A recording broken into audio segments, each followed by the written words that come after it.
और इसमें पार्ट समझा देंगे इस पार्ट के अंदर है क्या। ठीक है। वह मकान जो एक निजी पहाड़ी की चोटी पर स्थित था और ये पूरी घाटी में अकेला स्थित था। वह मकान मतलब एक मकान के बारे में बताओ हुआ जो एक नीचे वाली पहाड़ी की चोटी पर था और पूरी घाटी में अकेला था। इस पूरी घाटी में और कोई मकान नहीं था। इस ऊंचाई से कोई भी नदी और पक्के धान के खेतों को फूलों से लदे हुए देखा जा सकता है। उस ऊंचाई पर हम कोई भी नदी और जो धान वगैरह होते हैं उन्हें हम देख सकते हैं, जो एक अच्छी फसल का वायदा करते थे। पृथ्वी को केवल एक वर्षा अथवा कम से कम एक बौछार की आवश्यकता थी। सारी सुबह लेंचो जो अपने खेतों को नजदीक में जानता था, उत्तर पूर्व दिशा में आकाश की ओर देखते रहने के सिवाय कुछ नहीं किया था। एक बता रहे हो कि एक व्यक्ति था लेंचो, ठीक है, उसका मकान कहाँ था? पहाड़ी के नीचे था, पहाड़ी की चोटी के नीचे था। ठीक है, जो कि पूरी घाटी में केवल एक ही मकान था। वहाँ उसके नदियाँ बहती थी और जो वहाँ उसका मकान था ना वो हम बहुत दूर से देख सकते थे। उसे आवश्यकता थी तो किस चीज़ की? बारिश की। उसे सिर्फ बारिश की आवश्यकता थी, बारिश की एक बूंद पाने के लिए वो देख रहा था और इसे देखने के बाद लेंचो कुछ और कर नहीं सकता था। अब हमें वास्तव में कुछ प्राणी प्राप्त होगा। वह औरत जो रात का खाना तैयार कर रही थी ने जवाब दिया, अब हमें वास्तव में कुछ पानी प्राप्त होगा। मौसम देखा, फिर बोली कि शायद अब हमें कुछ पानी प्राप्त हो सकता है। जो वहाँ खाना तैयार कर रही थी, स्वाभाविक सी बात है वो लेंचो की वाइफ होगी। हाँ, परमात्मा ने चाहा तो। बड़ी उम्र के लड़के खेत में काम कर रहे थे जबकि छोटे अपने घर के समीप खेल रहे थे। जब उस औरत ने उन सबको नहीं बुलाया, खाने के लिए आ जाओ। मतलब जब जो औरत अपना काम कर रही थी तब जो बड़े लड़के थे वो खेत में काम कर रहे थे और जो छोटे लड़के थे वो पास में ही खेल रहे थे। फिर उस औरत ने बुलाया, बच्चों आओ और आकर खाना खा लो। नहीं बुलाया? हाँ, नहीं बुलाया तब वो लोग खेल रहे थे, जब बुलाया तब बुलाया कि आओ खाना खा लो आके। ये अलग अलग है।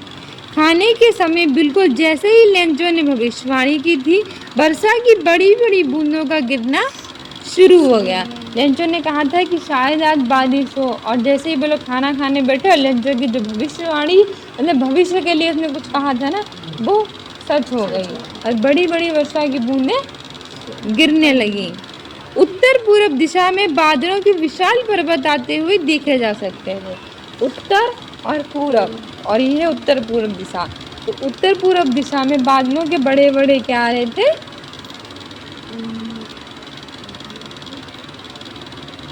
पर्वत।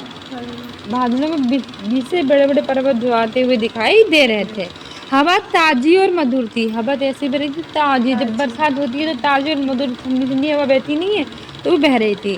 वह व्यक्ति अपने शरीर पर वर्षा के आनंद का अनुभव करने के लिए बाहर गया और जब वह वापस लौटा तो उसने एकदम कहा, ये आकाश से गिरती हुई पानी की बूंदें नहीं हैं, ये नए सिक्के हैं। वर्षा की बड़ी बूंदें 10 सेंट और छोटी बूंदें 5 सेंट के सिक्के हैं। जब वो बाहर गया तो वर्षा की तेज बूंदें गिर रही थी और वो अंदर लौटा तो उसने अपनी वाइफ से कहा, ये जो वर्षा की तुम बूंदें देख रही हो ये वर्षा की बूंदें नहीं है, ये क्या है? सिक्के हैं। सिक्के हैं। ये छोटी छोटी बूंदें हैं, ये 5 के सिक्के हैं और बड़े बड़ी बूंदें हैं ये 10 के सिक्के हैं। ठीक है, 10 सेंट के सिक्के हैं। संतुष्टिपूर्ण भाव से उसने पके अनाज को इसके फूलों के खेतों में देखा, वर्षा के आवरण से ढके हुए। बहुत ही अच्छे से बैठा हुआ था और खेत उसके पास में ही थे, ऐसे बैठा हुआ था। तो उसने देखा कि उसके जो वर्षा की बूंदें हैं वो उसके खेत में गिर रही हैं, उसके धान की जो फसल थी उस पर गिर रही हैं। उसने वर्षा की बूंदों को देखा तो बहुत ही संतुष्टि हुई, क्योंकि काफ़ी दिनों से वर्षा नहीं हुई थी। लेंचो को बारिश की आवश्यकता थी और जब जिस चीज़ की तुम्हें आवश्यकता है वो मिल जाए तो संतुष्टि तो अनुभव होती ही है। तो लेंचो को बहुत अच्छा लगा कि वाह बारिश हो रही है। ठीक है, मैं जिस फसल को जिसके पानी की आवश्यकता थी वो मिल गई है। वर्षा के आवरण से ढके हुए। आवरण का मतलब होता है आवरण, एक तो होता है पर्दा, एक का मतलब होता है ढकना किसी भी चीज़ को। वर्षा की जो बूंदें थी उसने उसके खेत को ऐसे करके ढक दिया था, ठीक है। लेकिन अचानक एक तेज हवा बहने लगी और वर्षा के साथ साथ बड़े बड़े ओले गिरना शुरू हो गया। लेकिन अचानक से क्या हुआ, बहुत ही तेजी से हवा चलने लगी। उसने तो क्या सोचा था कि छोटी मोटी वर्षा होगी, हमारे पेड़ सिंच नहीं रहे हैं, पेड़ सिंच जाएंगे, हमारी जो फसल है वो बहुत अच्छी हो जाएगी। लेकिन ऐसा नहीं हुआ।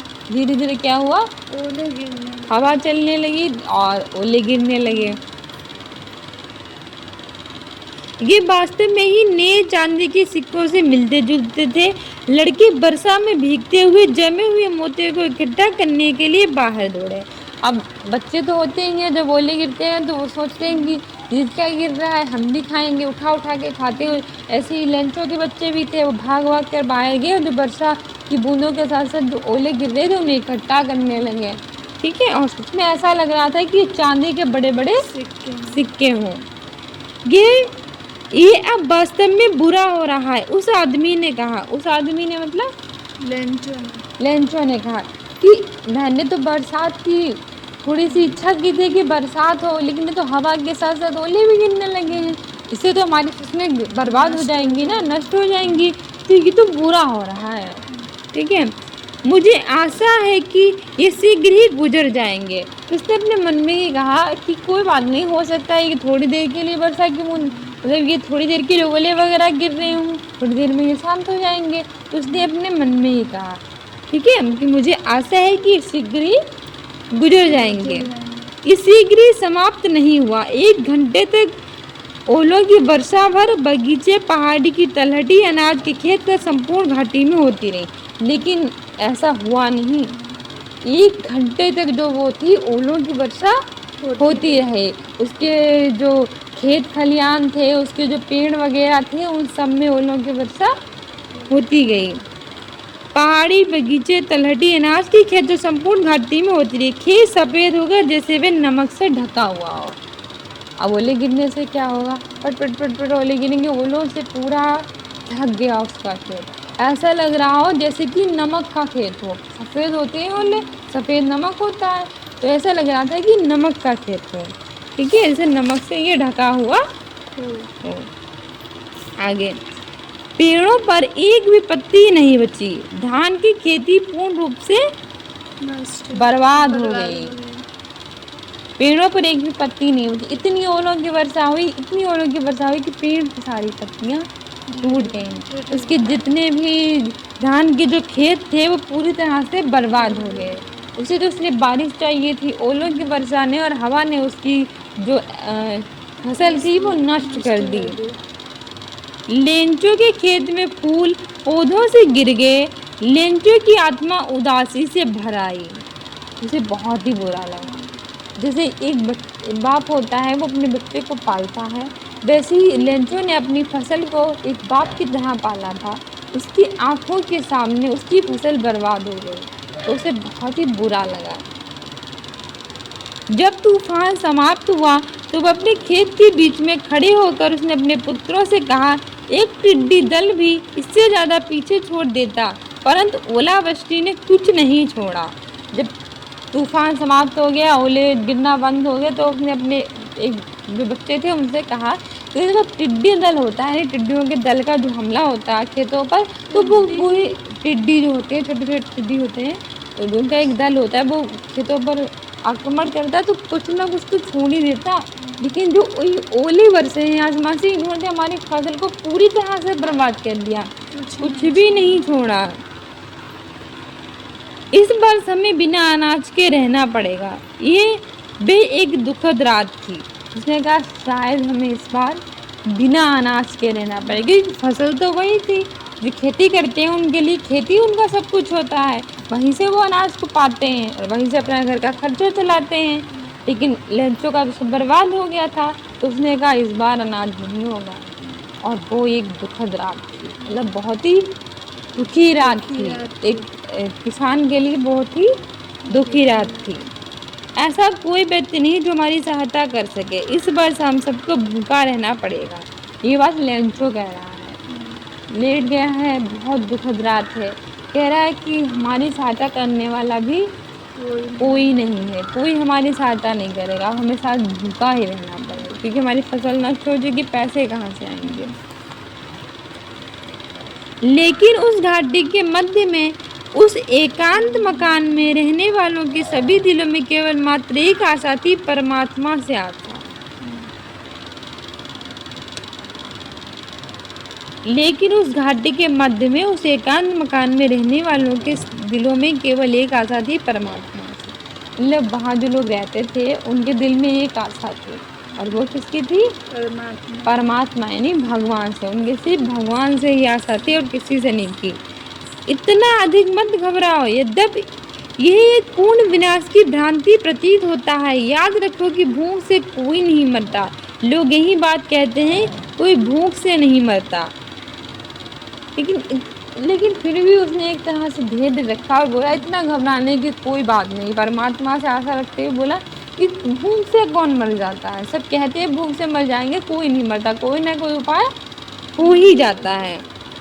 सारी रात भर लेंचो अपनी एक आशा के बारे में ही सोचता रहा, परमात्मा की सहायता की आशा, जिसकी दृष्टि जो कि व्यक्ति के अंतरात्मा की भांति सर्वत्र रहती है।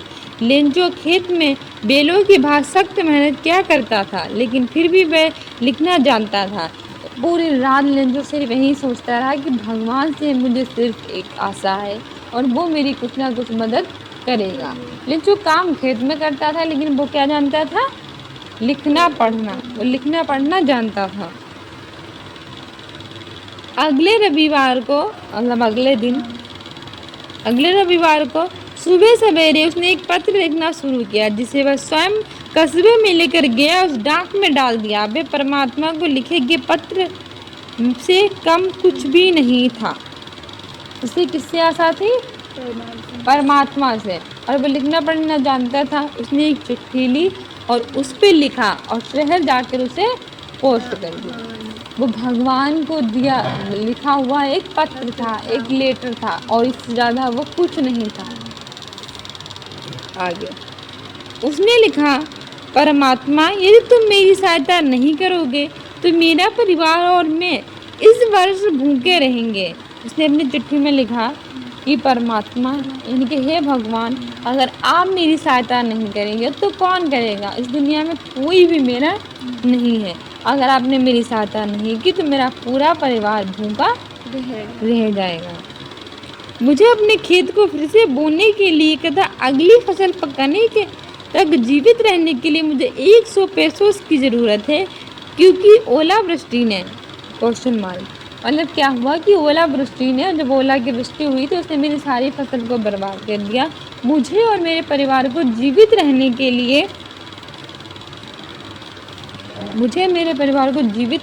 लिए अगली फसल पक जाए तब तक के लिए मुझे कितने पैसों की ज़रूरत है? 100 पैसों की ज़रूरत है। उसने लिफाफे पर लिखा, परमात्मा को पत्र को लिफाफे में डाला, अभी भी परेशान हुआ कस्बे में गया। डाकघर पर उसने अपने पत्र को स्टंप लगाई और इसे मेल बॉक्स में डाल दिया। उसने अपने लिफाफे में क्या लिखा? जैसे हम लिखते नहीं है, जिसको भी पत्र लिखते हैं उसका नाम। उसने भगवान को पत्र लिखा था तो उसने लिखा परमात्मा को। ये लेटर किसके लिए है? परमात्मा के लिए है। और फिर उसने जाकर उसे मेल बॉक्स में डाल दिया। डाकघर का एक कर्मचारी जो डाकिया था और डाकघर में सहायता भी किया करता था, खुले दिल से हंसते हुए अपने बॉस के पास गया और परमात्मा के नाम लिखे गए पत्र को दिखाया। उसने जो कर्मचारी थे जो डाकघर में काम करते थे, जो लेटर को पोस्ट करने का काम करते थे, उन्होंने जब उसका पत्र पढ़ा तो उन्हें बड़ा ही अचंभा हुआ कि ये कैसा पत्र है।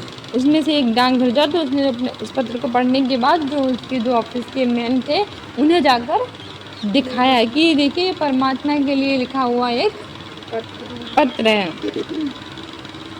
एक डाकिये के रूप में अपनी नौकरी के दौरान उसने कभी भी ये पता नहीं देखा, जितने वर्ष भी उसने डाकिये के रूप में काम किया हो तब तक किसी के लिए भगवान के लिए कोई पत्र, पहली बार था जब भगवान के लिए कोई पत्र आया था। पोस्ट मास्टर ने, जो एक मोटा मैत्रीपूर्ण खुशमिजाज मतलब सज्जन व्यक्ति था, पत्र को देखकर जोर से हंका, लेकिन शीघ्र ही गंभीर हो गया। पोस्टमास्टर, जो कि मोटा सा व्यक्ति था लेकिन सबसे बहुत ही मित्रता व्यक्त था, खुश मिजाज था और जिस अच्छे से सबसे बात करता था, वो उसको देखकर बहुत तेज से हंसने लगा। लेकिन अचानक से ही उसने अपनी हंसी को कंट्रोल करते हुए गंभीर मुद्रा ले ली, यानी कि किसी भी चीज़ को पढ़ते पढ़ते हंसना और फिर एकदम से डूबकर गंभीर हो जाना।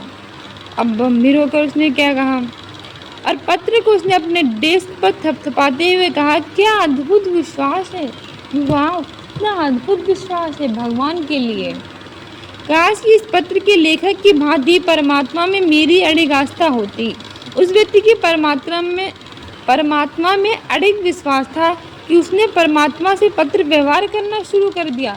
उसने कहा, कितना विश्वास है इसे भगवान पर, मुझे इतना विश्वास नहीं है जितना इस व्यक्ति को है। इसने भगवान के लिए पत्र लिख दिया, इसको इतना विश्वास है भगवान पे। फिर उसने कहा कि इसीलिए पत्र लेखक का परमात्मा पर विश्वास न डगमगा जाए। पोस्टमास्टर के दिमाग में एक विचार आया कि उस पत्र का उत्तर दिया जाए। अब भगवान के पास तो वो पत्र गया नहीं है और जा भी नहीं सकता। ये जो पोस्टमास्टर था उसने कहा कि बहुत बड़ा विश्वास है इसका भगवान पर और इसका विश्वास कम ना हो, इसके लिए हम क्या करेंगे, इस पत्र का उत्तर देंगे, ठीक है। लेकिन जब उसने पत्र को खोला तो वह स्पष्ट हो गया कि इस पत्र में उत्तर देने के लिए नेक भावना से अधिक कुछ अन्य चीज़ की ज़रूरत थी।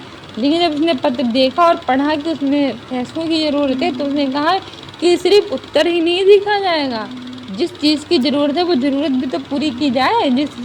जिस उद्देश्य से पत्र को लिखा गया वो आपका उद्देश्य भी तो पूरा हो। लेकिन वह अपने निश्चय पर अड़िग रहा। उसने अपने कर्मचारियों से पैसे देने के लिए कहा और उसने स्वयं ने भी कुछ तनख्वाह का अंश दिया और अनेक मित्रों और दोस्तों ने भी इतनी दानशीलता के लिए कुछ ना कुछ दिया। उसने अपने सभी दोस्तों से बात की जो वहाँ काम करते हैं, कहा देखो ये पत्र है भगवान के लिए आया है, इसमें हम थोड़ा योगदान देंगे और इस व्यक्ति को उसकी सहायता पहुँचा देंगे जिससे भगवान पर उसका विश्वास ना डगमगाए। और कुछ लोगों ने भी उसकी इसमें सहायता की और उसने अपनी तनख्वाह का भी कुछ अंश इसमें दे दिया। उसके लिए 100 पेसोस का धन एकत्रित करना असंभव था, इसलिए उस किसान को आधे से थोड़ा ज़्यादा धन ही भेजना योग्य हो गया। लेकिन इतना ज़्यादा उसने पैसा मांगा था किसान ने कि उतना वो लोग नहीं इकट्ठा कर पाए, थोड़ा आधे से थोड़ा ज़्यादा ही उन लोगों ने भेज दिया। उसे धन को एक लिफाफे में रखा और लिफाफे पर लेंचों का पता लिखा और धन के साथ एक पत्र भी उसने डाल दिया, इस पर केवल एक शब्द के रूप में लिखा था परमात्मा। उसने एक पत्र लिखा उसमें जिसमें लिखा सिर्फ परमात्मा और पैसा जो था उसके अंदर डाल दिया और जो लेंचों के पास पहुंचाना था तो लेंचों का पता भी लिख दिया। अगले रविवार को वो अन्य दिनों की तुलना में ये पता लगाने के लिए थोड़ा जल्दी आया कि उसका कोई पत्र था। वह स्वयं डाकिया था जिसने उसे पत्र दिया था, जबकि पोस्टमास्टर ने एक नेक कार्य करने वाले व्यक्ति की संतुष्टि का अनुभव करते हुए अपने दफ्तर से देख रहा था, ठीक है। अगला रविवार आया तो लेंचो भागता हुआ है कि मैंने जो परमात्मा को पत्र लिखा था, जो उनसे पैसे मांगे थे वो आ गए होंगे, ठीक है। इसके लिए वो वहाँ भागता हुआ गया।